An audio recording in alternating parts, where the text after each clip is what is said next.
Ang laki. Wow. Haha. Laki. Ito mga tayo eh.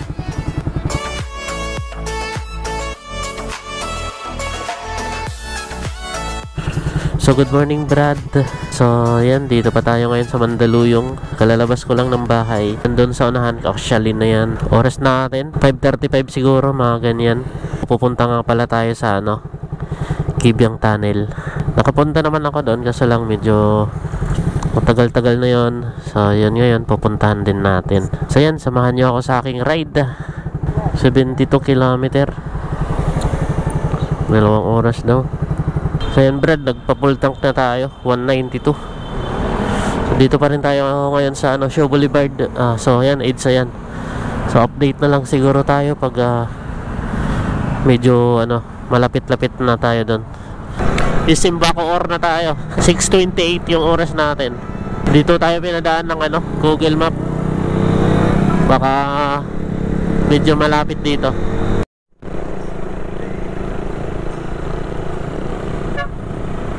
Wow, ganda.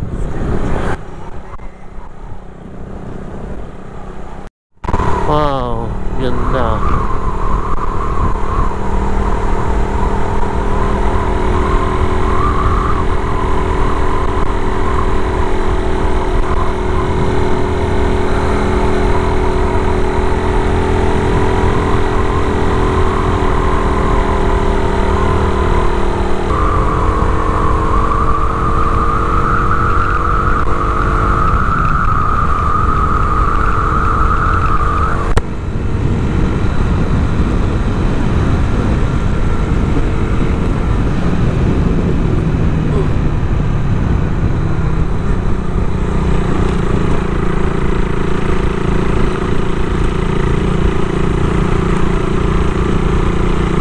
Medyo familiar ko na yung lugar na to.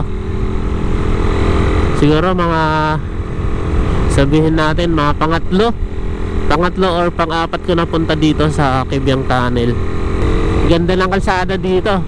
Tapos wala gaano tayo kasabay.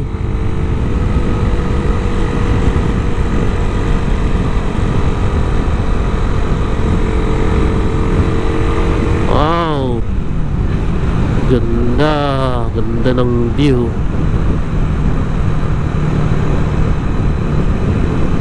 Nice.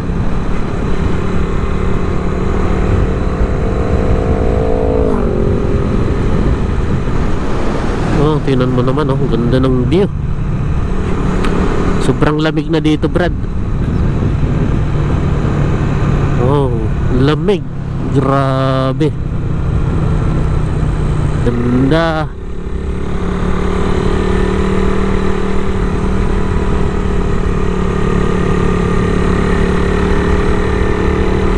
Sulo natin yung kalsada dito.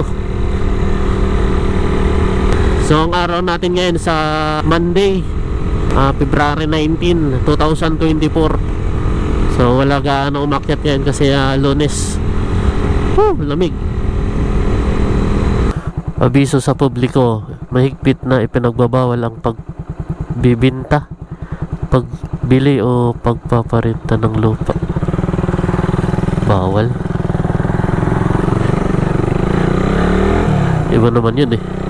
Yung nakita ko doon, ipinagbabawal din yung pagbigay ng pagkain sa mga unggoy. Bawal na daw magbigay ng mga pagkain sa mga unggoy.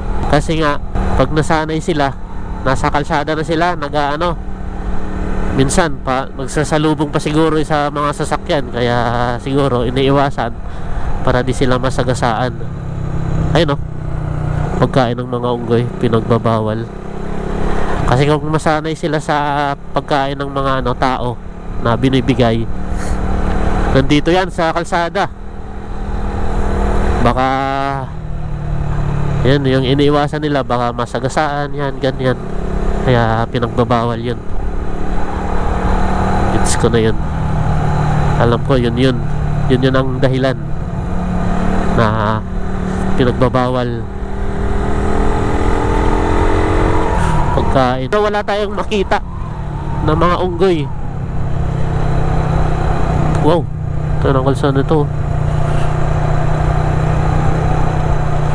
Grabe, lamig dito. Lamig. Ganda, oh. Nasugbo. Ayan, Kebyang Tunnel. Ito na yun ditong Kebyang Tunnel pa, ano.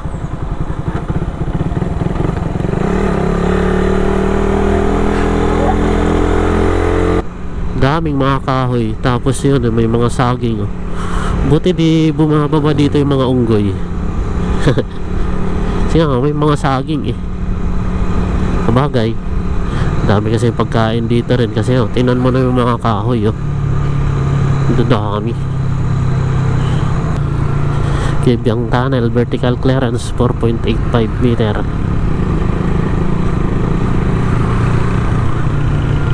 Wow. In 200 meters, you will arrive at your destination. Wow. Welcome.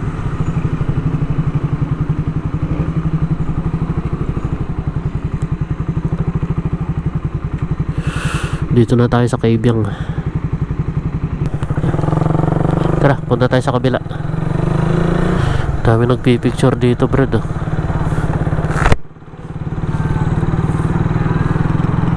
Wow. Ang dilim naman.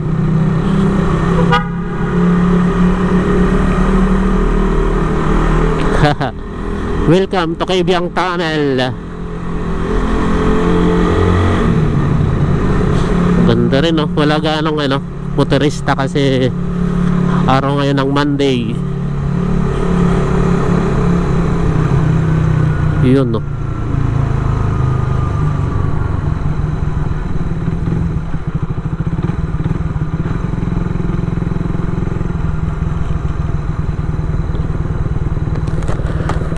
Dami ng kainan dito.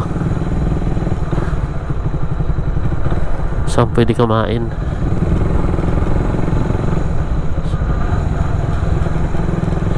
Pero pag nakita daw nila na may nagpapalipad ng drone, yun, ipapabura lang din nila. So ang gagawin na lang natin, mag-ano na lang tayo, mag-cottage. Punta tayo dun sa baba. Yan, bababa tayo.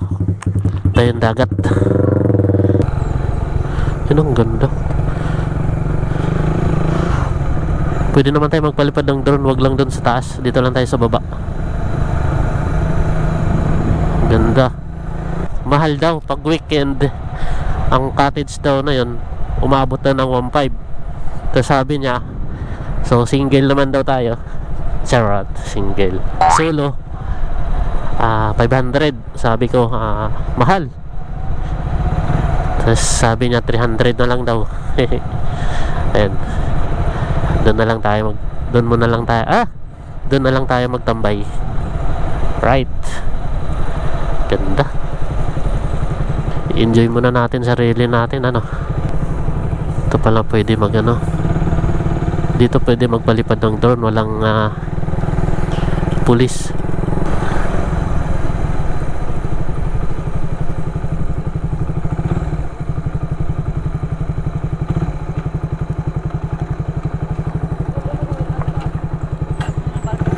Ito sa taas.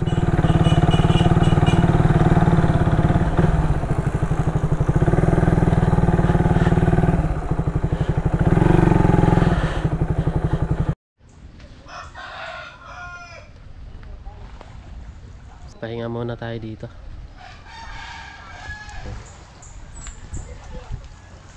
Yung namimingwit dun, oh. So umano tayo ng cottage. Cottage ba tawag dito? So pag weekend, yun nga sabi ko kanina, mahal to dito, mga 1.5. So ngayon solo naman natin 500 daw. Pero natawaran natin ng 300. Ayan.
Ulam for today. Ayan na. Ramen tsaka egg.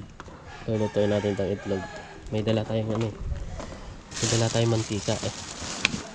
Yan na. Mantika yan. Ganda.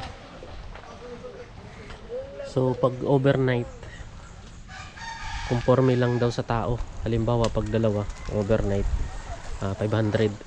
Yun o. Dito yung pwesto ko. Sino kaya pwede kong isama dito mag-overnight? Hey! Next time mag-overnight tayo. Kahit tayo na lang. Maganda sana kung may kasama. Tapos konting shot, iinom kayo dito.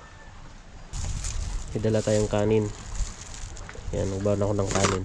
Ramen, tsaka yung egg. Lutuin natin yung itlog.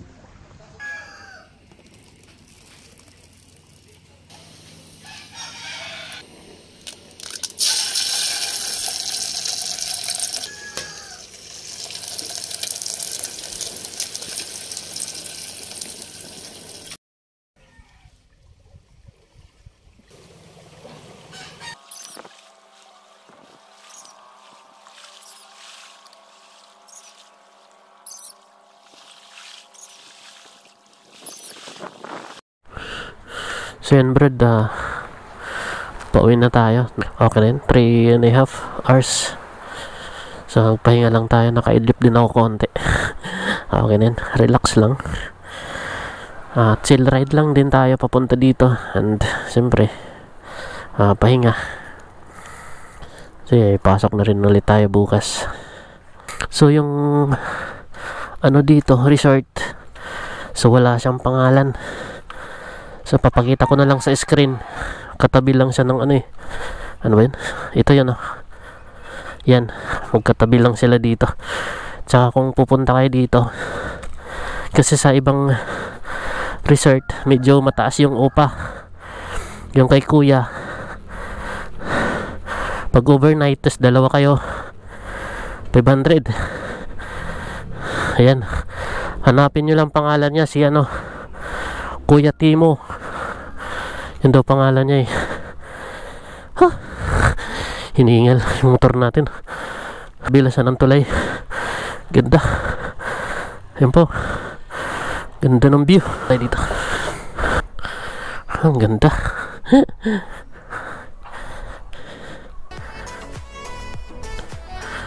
May cottage din dito.